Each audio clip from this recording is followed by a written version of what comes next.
दोस्तों हम लोग चैप्टर पढ़ रहे थे पावर शेयरिंग, हिंदी में सत्ता की साझेदारी। उसमें हमने बहुत सारे इंपॉर्टेंट टॉपिक्स को कवर कर लिया था। आज हम लोग बात करने वाले हैं एक और इम्पोर्टेंट, मैं इंपॉर्टेंट नहीं कहूंगा इस टॉपिक को, ये मोस्ट इंपॉर्टेंट टॉपिक कहूंगा, क्योंकि इससे आपके ना केवल एमसीक्यू यानी कि बहुविकल्पी जो आपके प्रश्न आते हैं वो आते हैं, लघु उत्तरीय और दीर्घ उत्तरीय हर प्रकार के प्रश्न इस टॉपिक से पूछे जाने के पॉसिबिलिटी ऑलमोस्ट 100% है। ध्यान रख के चलना, बिल्कुल अच्छे से समझना कि शक्ति विभाजन के विभिन्न रूप, विभिन्न तरीके वो क्या क्या होते हैं। एग्जाम में मल्टीपल टाइम इससे क्वेश्चन बने हैं बच्चों, ठीक है।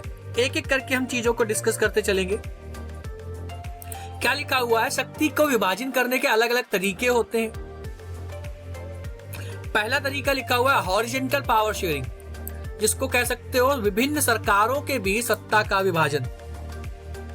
क्या लिखा हुआ है बेटा, विभिन्न सरकारों के बीच में किस प्रकार से सत्ता की साझेदारी की जाती है, हम लोग इस चीज के बारे में डिस्कस करते हैं। लिखा हुआ है सत्ता विधायिका, जिसको आप लेजिस्लेचर बोलते हो, कार्यपालिका जिसको आप एग्जीक्यूटिव बोलते हो, और न्यायपालिका के बीच में बांटी जाती है। क्या कहा जा रहा है, हॉरिजॉन्टल किस प्रकार से होती है, हॉरिजॉन्टल लाइन किस प्रकार से होती है। आप लोग मैथ पढ़ते हो, आप लोग को पता होगा हॉरिजॉन्टल लाइन कैसी होती है, कुछ इस प्रकार से होती है। अब इसमें कहा जा रहा है कि एक ही लेवल पे सबको जो पावर्स दिए जा रहे हैं बेटा, इनके पावर सबके अपने अलग अलग है, बट ये लेवल्स कैसा है, इनका जो स्तर कैसा है, ये सब एक ही स्तर में बैठेंगे।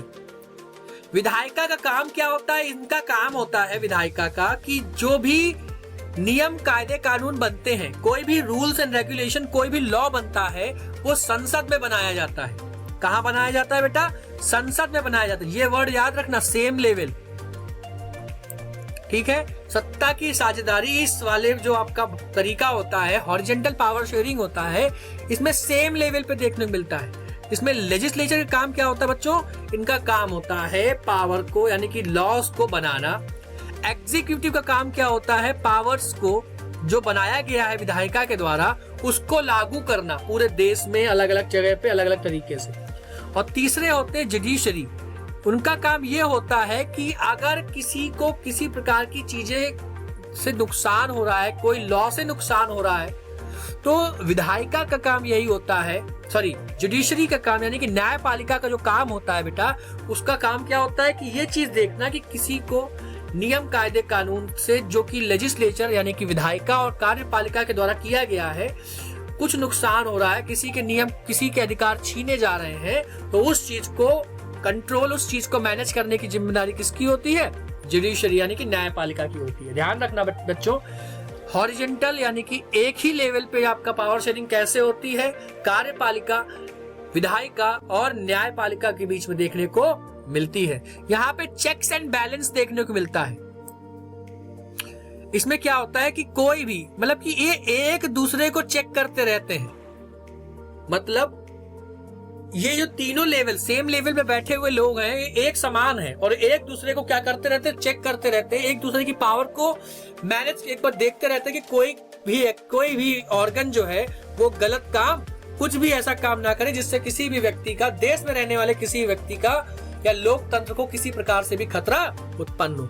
उम्मीद करता हूँ अच्छे से समझ में आया होगा। हॉरिजॉन्टल पावर शेयरिंग, जिसको आप सेम लेवल सेम ऑर्गन्स में डिवीजन देख सकते हो, कार्यपालिका, न्यायपालिका और जो आपकी होती है विधायिका, उसके बीच में डिवाइड किया जाता है। आगे बढ़ते हैं बच्चों, दूसरा आपका होता है वर्टिकल पावर शेयरिंग, जिसको आप कहते हो विभिन्न स्तरों में बांटना, अलग अलग लेवल्स में बांटना। हमने वहां पे हॉरिजॉन्टल पावर शेयरिंग में क्या देखा बेटा, कि जहां पे लेवल सेम है, एक ही लेवल पे है, हॉरिजॉन्टल लाइन है, उसी पे आपकी विधायिका, उसी पे कार्यपालिका, उसी पे न्यायपालिका जो है स्थापित है। सबके पावर अलग अलग है, सब एक दूसरे को एडवाइस कर सकते हैं, सभी एक दूसरे के पावर पे नजर रख सकते हैं। बात खत्म हो गई, ठीक है। अब बात दूसरा लेवल है, दूसरा तरीका वर्टिकल लाइन कैसी होती है। वर्टिकल लाइन देखा होगा आपने, ऊपर से नीचे, नीचे से ऊपर जाती है, इस प्रकार से आपने देखा होगा। परपेंडिकुलर एक लाइन होती है, उस प्रकार से देखा होगा, मैथ पढ़ते रहते हो आप लोग। अब यहाँ पे क्या होता है कि पावर्स को 3 लेवल्स में बांटा जाता है, और पावर जो डिस्ट्रीब्यूशन है फ्रॉम टॉप टू डाउन होता है। कैसे होता है, टॉप पावर्स का जो डिस्ट्रीब्यूशन होता है बच्चों, ये किया जाता है टॉप टू डाउन, यानी कि ऊपर से नीचे लाया जाता है पावर्स को। ध्यान रखना बेटा, देखो मैंने एरो बना दिया है, पावर्स को यहाँ पे टॉप टू डाउन देखने को मिलेगा आपको। सबसे बड़ा जो लेवल होता है, सबसे बड़ा जो लेवल कौन सा होता है बच्चों, वो होता है सेंट्रल गवर्नमेंट हायर लेवल, जिसको आप बोलते हो। कौन सा लेवल है सबसे बड़ा? हायर लेवल जो है, जिसमें आपकी कौन कौन सी सरकारें आती है, जिसको आप सेंट्रल गवर्नमेंट, यूनियन गवर्नमेंट या जनरल गवर्नमेंट बोलते हो। दूसरा लेवल जो है आपका रीजनल लेवल, जो कि आपकी स्टेट लेवल या गवर्नमेंट जो होती है, स्टेट गवर्नमेंट होती है, वो आती है। और तीसरा जो आपका लेवल होता है बेटा, लोअर लेवल होता है, डिस्ट्रिक्ट लेवल जो अथॉरिटीज होती है, नगर निगम होते हैं आपके देश में, आपके राज्य में, आपके जिले में, नगर महापालिका होती है, इनका जो काम होता है वो तीसरे लेवल का होता है, ध्यान रखना। ठीक है, पहला वाला था आपका सेम लेवल वाला हॉरिजेंटल पावर शेयरिंग, जहां पे लाइन कुछ इस प्रकार से बन रही थी, जहां पे विधायिका, कार्यपालिका और न्यायपालिका एक ही वगैरह बैठी हुई थी, एक दूसरे के पावर्स को डिवाइड नहीं, मतलब एक दूसरे को डिस्टर्ब नहीं करते हैं, बट एक दूसरे के काम में हस्तक्षेप ना करते हुए, बिना मतलब हस्तक्षेप किए बिना एक दूसरे के काम पे नजर रखने का काम होता है यहाँ पे। बट वर्टिकल पावर शेयरिंग में क्या देखने को मिलता है कि पावर्स ऊपर वाली अथॉरिटी से टॉप लेवल पे, क्या कह रहा हूं मैं बेटा, मैंने बताया कि पावर्स यहाँ पे टॉप लेवल से क्या किए जाते हैं, पावर्स को टॉप लेवल से लोअर लेवल और मिडिल लेवल में डिस्ट्रीब्यूट किया जाता है। ये चीज आप ध्यान रखना बच्चों, ठीक है। उम्मीद करता हूँ चीजें समझ में आई होंगी। रिट क्या लिखा हुआ देखते हैं यहाँ पे, यही चीज वही चीज जो मैंने अभी आपको समझाई, राष्ट्रीय, राज्य व स्थानीय सरकारों के बीच में बांटी जाती है। उदाहरण के तौर पे भारत में केंद्र सरकार भी है, भारत में राज्य सरकार भी है, और भारत में जो आपका जो थर्ड लेवल या डिस्ट्रिक्ट लेवल है, पंचायत, नगर पालिका, नगर निगम, ये भी आपको देखने को मिल जाएगा। समझ में आया बच्चों? आगे देखते हैं। तीसरा तरीका दिया हुआ है बच्चों। तीसरे तरीके में क्या देखने को मिलता है यहाँ पे आपको कि विभिन्न सामाजिक समूह है, विभिन्न जो सामाजिक समूह होते हैं, जो समाज में रहने वाले अलग अलग लोग हैं, अलग अलग जाति धर्म के जो लोग हैं, उनके बीच में क्या किया जाता है, चीजों को बांटा जाता है। सरकार सत्ता की साझेदारी करती है लोगों के बीच में। जैसे कहा जा रहा है क्या कि अल्पसंख्यक समूहों को विशेष अधिकार और स्वायत्तता दी जाती है।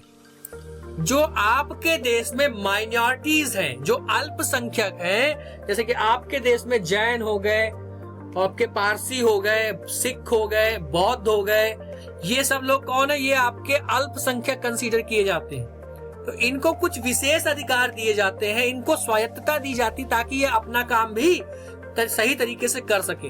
एग्जाम्पल लिखा हुआ है क्या, जैसे जिस प्रकार से बेल्जियम में सामुदायिक सरकार बनाई गई थी, जो एक कम्युनिटी गवर्नमेंट बनाई गई थी बेल्जियम में, याद करना बच्चों, मैंने इसी चैप्टर में बताया है आपको कि वहां पे अगर जर्मन बोलने वाले लोग हैं तो जर्मन वाली सरकार बन जाएगी, फ्रेंच वाले हैं तो फ्रेंच वाली बन जाएगी, और डच वाले हैं तो डच वाली बन जाएगी। तो उनका काम क्या था, उनका काम था कल्चर के ऊपर काम करना, भाषा के ऊपर काम करना, शिक्षा के ऊपर काम करना, ये उनके काम थे। और चौथा तरीका लिखा हुआ, विभिन्न राजनीतिक दलों के बीच में, विभिन्न राजनीतिक दलों के बीच में सत्ता का विभाजन भी देखने को मिलता है। और ये सीधे बात कर रहा है कोलिएशन गवर्नमेंट की। अब एग्जाम में एमसीक्यू पूछा गया है कि कोलिएशन गवर्नमेंट क्या होता है, ध्यान रखना। गठबंधन, जब देश में या राज्य में किसी एक पार्टी को बहुमत ना मिले, बहुमत मतलब क्या कि जैसे मैं बात कर रहा हूं 100 लोग हैं,